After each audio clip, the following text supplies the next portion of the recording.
Salut les amis, j'espère que vous allez bien. Alors, nous nous retrouvons aujourd'hui pour parler d'un film choc, et oui, encore, Ken Park, donc réalisé par Larry Clark et co-réalisé par le chef opérateur Ed Lachman, sorti en 2003.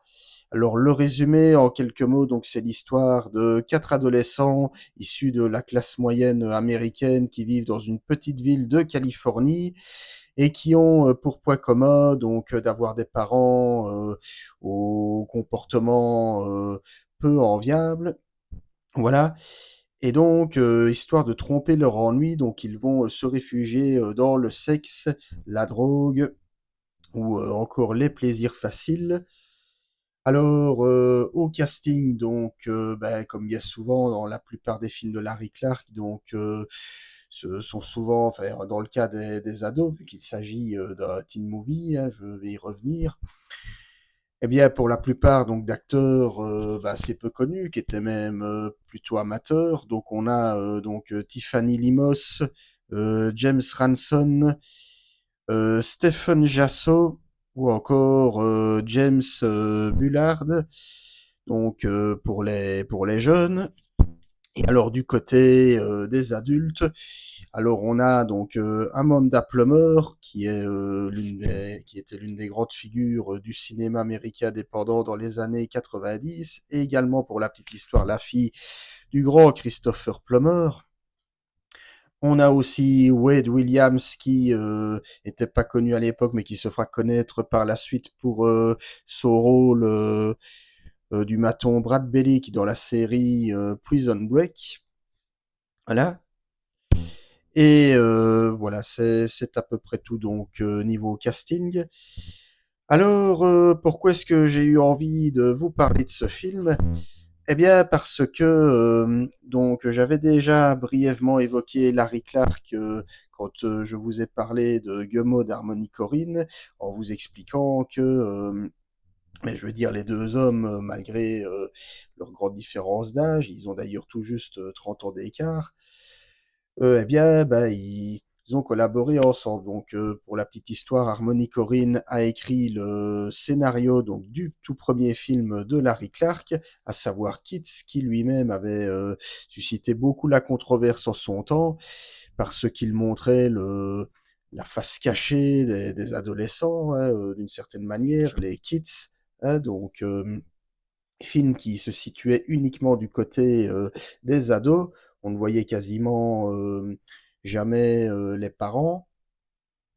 Et donc, bah, il faut savoir que Larry Clark, donc avant d'être un cinéaste, c'est avant tout un photographe qui a bah, notamment, enfin, je veux dire, développé des albums photos bah, assez connus, dont un qui a inspiré un certain Martin Scorsese et également Paul Schrader bah, pour l'écriture justement de Taxi Driver de Scorsese. Et cet ouvrage de photographie s'appelle Tulsa. Et donc c'est un ouvrage bah, qui traite de la jeunesse donc américaine de l'époque, hein, vu que donc Larry Clark est né en 43 et donc Tulsa, comme ses autres ouvrages photographiques, s'intéresse donc à l'adolescence, mais via différentes générations. Voilà. Donc on peut dire que dans Tulsa, c'était plus celle des années 60, et puis bah, forcément, Kids est sorti en 95, donc du coup c'était la jeune génération des années 90. Ici, bah, c'est un peu pareil avec Ken Park, et d'autant plus que Ken Park devait à la base être le tout premier film de Larry Clark. Voilà. En fait, l'objectif donc, il voulait raconter donc avec ce film, toute une histoire basée sur des anecdotes, qu'on lui avait racontées en tant que photographe. Il avait envie de raconter ça sur, grand écran, mais voilà, comme toujours un peu, je vais dire dans le cinéma, hein, faute, de budget, d'argent au bon moment et cetera, il a laissé ce projet en suspens pour donc se consacrer à Kids, hein. Et d'ailleurs, pour la petite histoire, donc Harmony Korine signera également le scénario de Ken Park. Donc en gros, bah, c'est Larry Clark qui lui a donné son fameux carnet d'anecdotes, et c'est Harmony Korine qui s'est occupé du reste, quoi, de lui concocter un scénario entremêlant tout cela. Voilà. Et alors, je le disais tout à l'heure, le film est également co-réalisé par Ed Lachman, qui est un nom très important du cinéma américain indépendant, parce que le bonhomme a quand même travaillé avec Sofia Coppola, notamment sur son premier film, à savoir Virgin Suicides, et également avec Todd Haynes, pour ce qui est pour moi enfin, l'un de ses plus beaux films, donc Loi du paradis, ou encore également avec d'autres réalisateurs européens importants comme Werner Herzog, entre autres, donc vraiment chef opérateur de très grande envergure donc aux États-Unis et qui a essentiellement travaillé dans le milieu indépendant.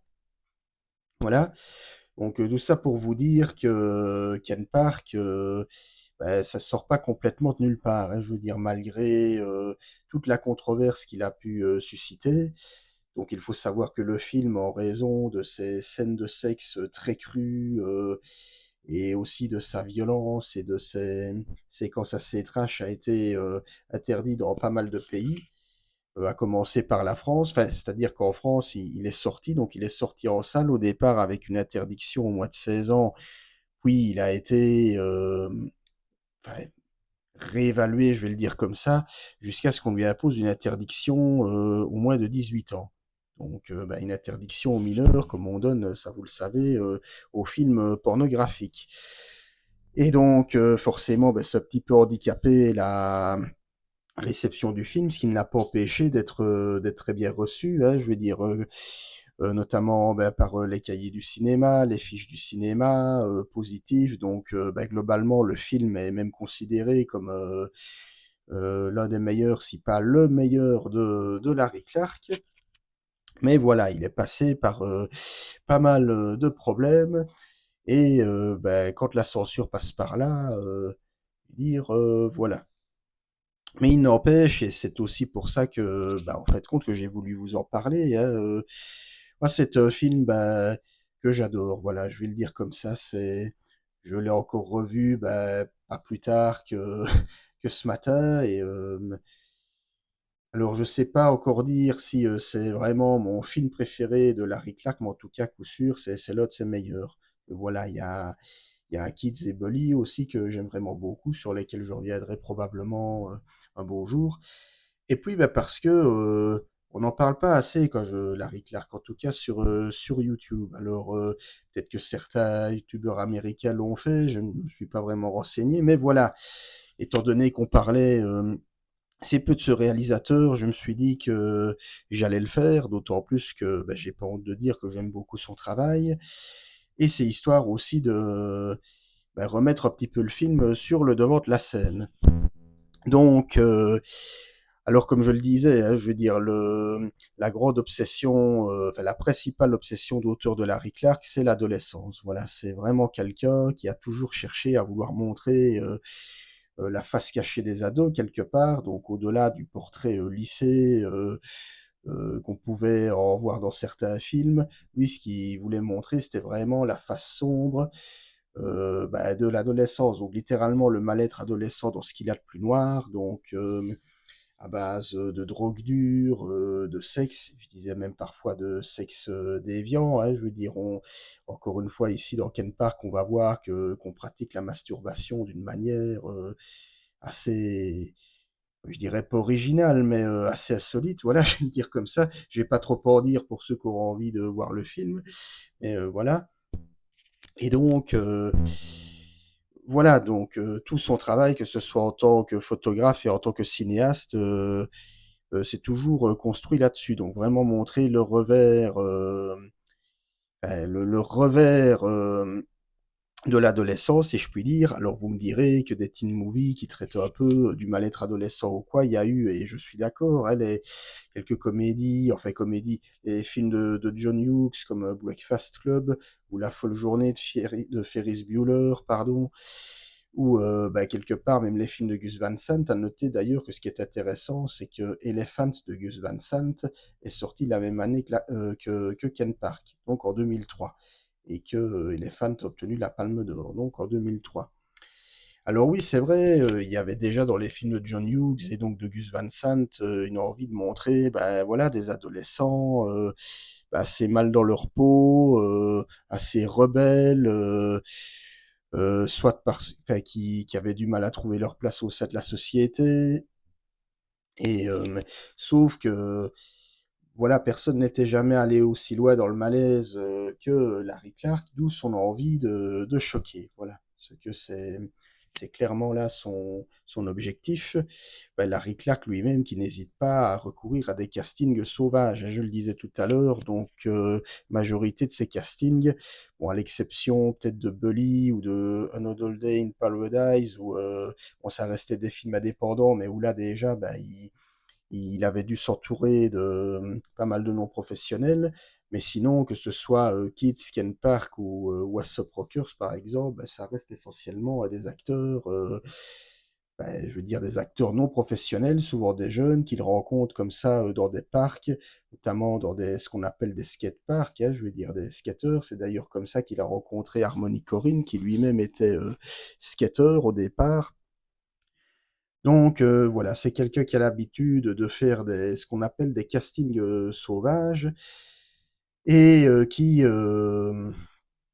voilà, qui n'hésite pas à, ben, je veux dire, à demander beaucoup à ses acteurs, ce qui est encore le cas ici, parce que, et d'ailleurs, j'ai envie de dire, mais ça je vais y revenir, ça force l'admiration, parce que, je veux dire, pour des acteurs amateurs, je vais le dire comme ça, ben, non seulement ce sont des rôles quand même très difficiles, voilà, pas faciles à jouer, et il s'en sort très bien, quoi. Alors après voilà, je connais pas la vie privée de ces acteurs en question, hein, mais voilà, c'est quand même assez impressionnant. Mais ça, j'avais déjà dit lors de ma vidéo sur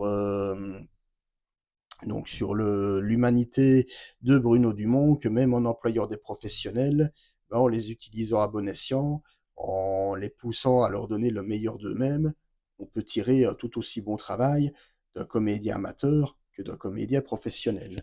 Voilà. C'est encore la preuve ici avec Ken Park. Et donc, en fait de compte, eh bien, donc, ce qu'a voulu montrer Larry Clark avec Ken Park, c'est que voilà, dans Kids, si je le disais, il ne se focalise que sur les ados. Et ici, dans Ken Park, il se focalise plus uniquement sur les ados, mais sur les parents. Voilà, je le disais tout à l'heure. Les parents qui sont vraiment montrés sous des aspects, sous leurs aspects les plus problématiques, hein, je veux dire. On va d'ailleurs voir que les trois quarts sont, ben, je veux dire, voilà, il y a pour l'un des leurs, donc je vais dire donc la famille de Claude, ben voilà, le père est chômeur, alcoolique. Bon, on apprend dans le film qu'il a été viré de son boulot pour alcoolisme, que voilà, sa femme est enceinte, donc la mère de Claude est enceinte, mais on sent qu'il voilà, qui, même s'il n'est pas violent physiquement, particulier que sa femme, bah, qu'il ne la traite pas correctement.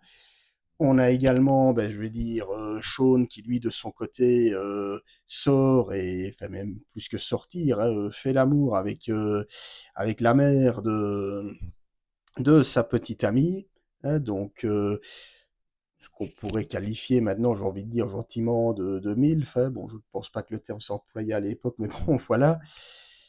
Alors, on a également la jeune Peaches qui vit sous l'emprise d'un père fanatique catholique qui ne s'est jamais remis du décès de son épouse et qui du coup vit en plein délire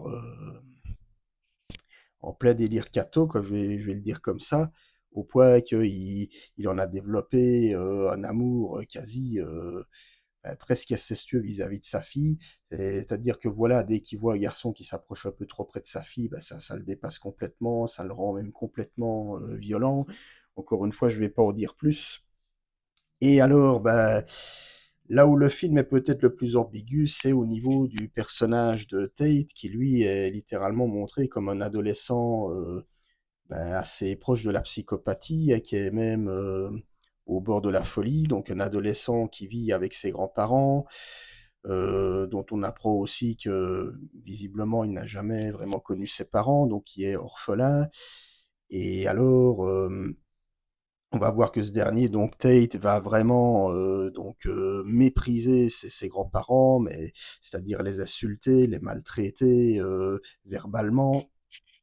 Et ses grands-parents, qui d'ailleurs le sont montrés comme des, je dirais pas des grands-parents modèles, mais je veux dire voilà quoi, qui font leur possible pour l'éduquer, qui jouent avec lui à des jeux de société, qui se comportent, je vais dire, comme des grands-parents, mais à la différence qu'ils le traitent, je vais dire, comme un enfant, et pas forcément comme un adolescent. Et voilà, donc Tate étant déjà instable, eh bien, ce type de comportement va finir par le rendre fou. Voilà, je resterai là en termes de description. Et donc, tout ça pour dire que si on met un peu de côté les grands-parents, qui, voilà, de par leur statut, grands-parents déjà, si on les met de côté, eh bien, on voit que tous ces adultes, en fait, sont tous frustrés de par leurs conditions sociales. Alors, je dirais pas forcément professionnel parce que c'est pas tellement, enfin, Larry Clark s'intéresse peu aux professions de ses personnages. On ne parle même pas d'école ni de métier. Et que donc, du coup, ses parents vont rediriger leur frustration sur leurs enfants, à l'instar du père de Peach dont je parlais tout à l'heure, ou également du père de Claude, dont on va finir par comprendre que voilà, s'il maltraite autant son fils, c'est que il y a peut-être autre chose de refoulé en lui qui fait que bon voilà, je pense que vous m'aurez compris, voilà.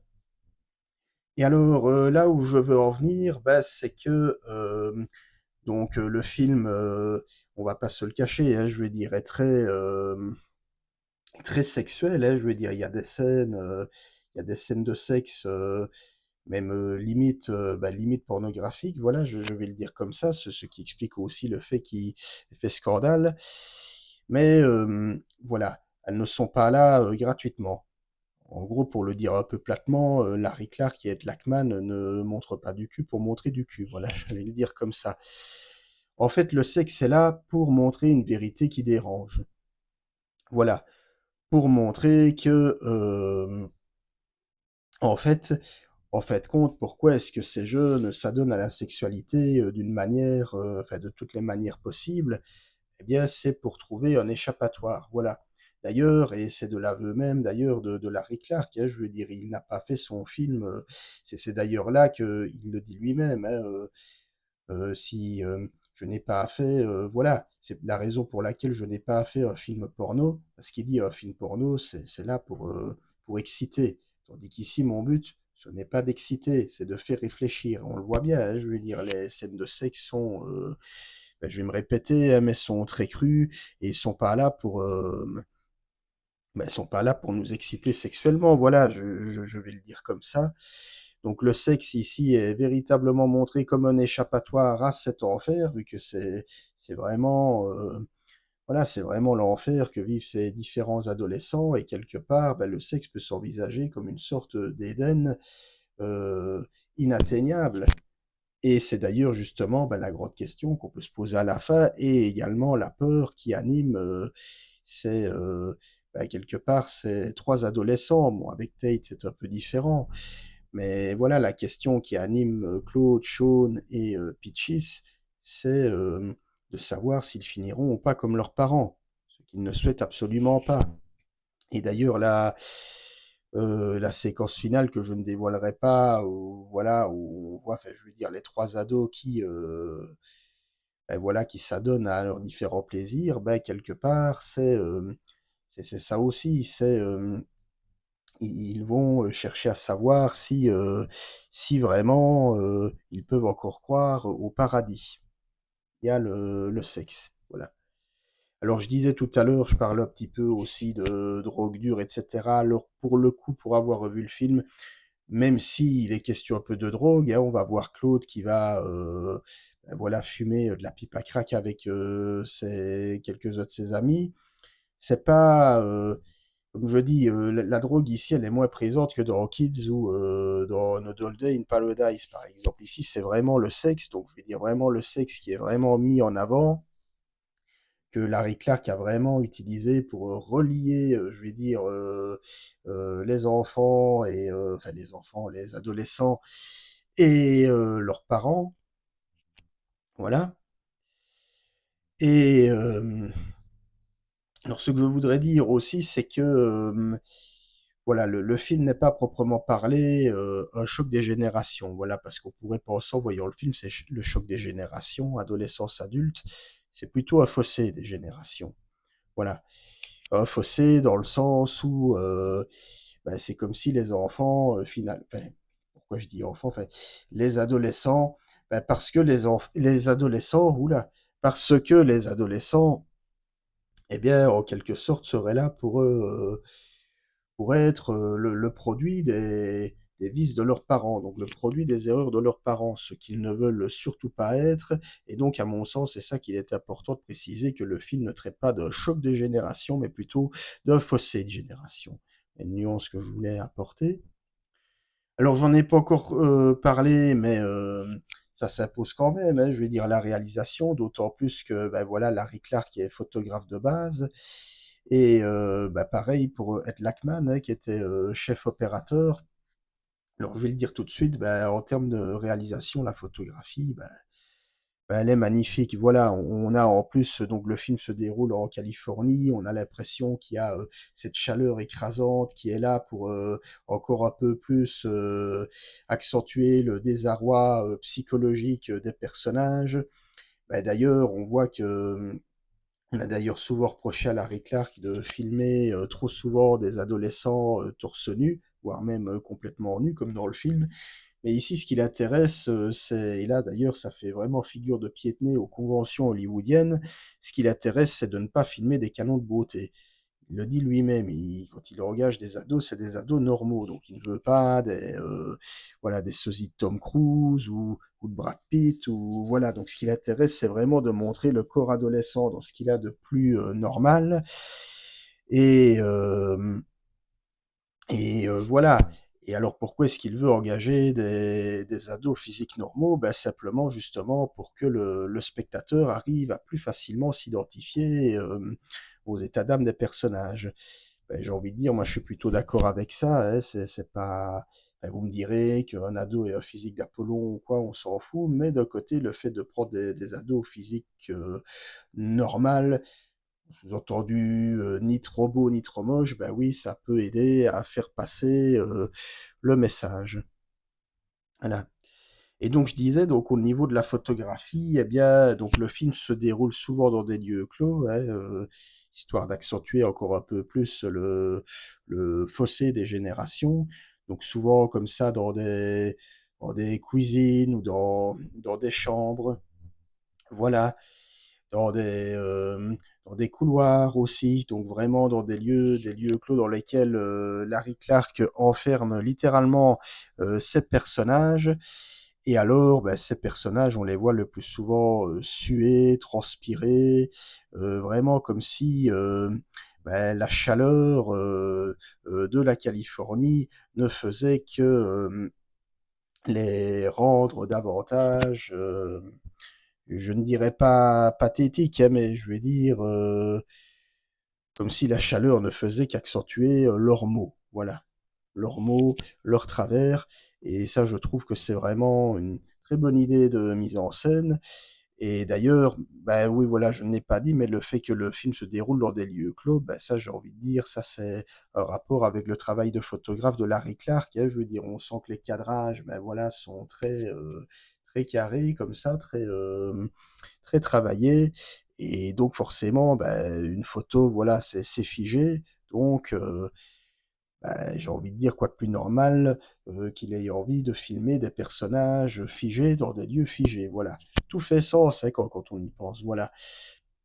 Alors maintenant, ben, en termes de construction narrative, je n'ai pas dit non plus, mais voilà, le film, on peut dire que c'est un film choral, hein, c'est-à-dire que donc ça rejoint un peu le sens du titre. Alors Ken Park, je le dis parce que, je le répète, c'est pas du tout un spoil, hein, je veux dire, on ne le voit vraiment qu'au début, du film.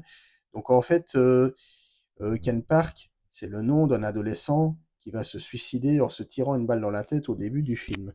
Alors, C'est pas une enquête policière, le film ne va pas chercher à savoir pourquoi, il a fait ça, même si à la fin, bah, les quelques ados vont se poser un petit peu quelques questions. Mais pourquoi? Eh bien parce que ce suicide, va servir de fil déclencheur à ces 4 histoires et donc on va passer, comme un récit choral d'un lieu à l'autre, d'un personnage à l'autre. Et on va finir par comprendre, que ces différents personnages, ils se connaissent tous, hein. Ils sont alors on ne sait pas d'où ils se connaissent, est-ce que c'est de l'école, de voisinage et cetera? Mais en tout cas, ils sont tous liés les uns aux autres jusqu'à la fin du film, finir par se retrouver. Ils se connaissent déjà, hein, mais voilà.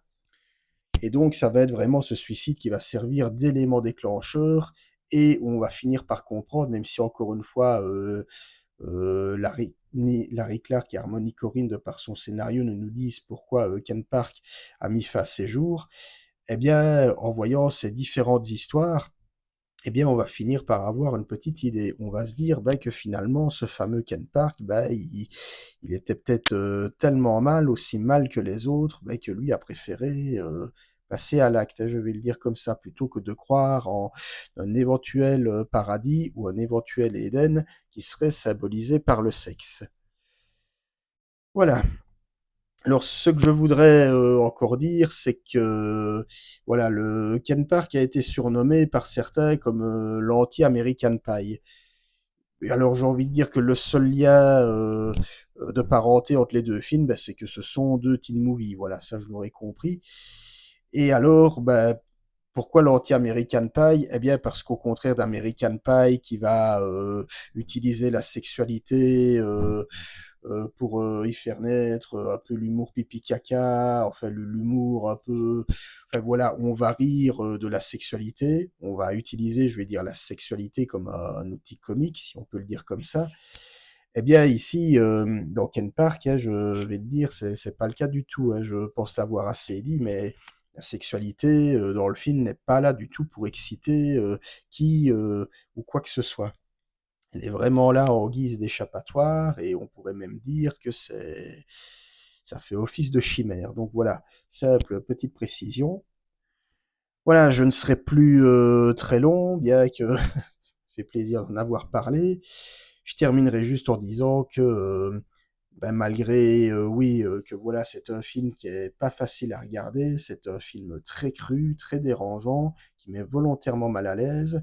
Et j'ai envie de dire, quand on connaît un petit peu le cinéma de Larry Clark, c'est aussi un petit peu ce qu'on attend de lui. Je rajouterais même Harmony Korine et Larry Clark, c'est un peu ce qu'on attend d'eux. Moi, je vous conseillerais quand même de découvrir ce film. Voilà, c'est pas. Alors encore une fois, c'est pas du cinéma mainstream, c'est pas du divertissement, mais honnêtement, même si vous n'en sortirez pas tout à fait indemne, ça fait partie de ces expériences cinématographiques à au moins découvrir une fois dans sa vie. Donc vraiment, très beau choc, Ken Park, très très belle claque. Clairement, notre Larry Clark préféré, je vais le dire comme ça. Et encore une fois, si je devais mettre une note facultative, ce serait un bon gros 8 sur 10, allez. Je vais même mettre 9, allez, je me lâche. Un bon gros 9 sur 10, voilà. Donc vraiment, très beau, très très beau film. Je vous le recommande chaudement, sans mauvais jeu de mots. Si vous avez aimé cette vidéo, n'hésitez pas à la liker, à me suivre également via Instagram, à vous abonner à la chaîne. Quant à nous, on se retrouvera très vite pour parler d'autres films. Voilà, plus léger ou pas, ça j'en déciderai par moi-même. Et voilà, mais on se retrouvera très prochainement. Salut, salut, à bientôt, ciao.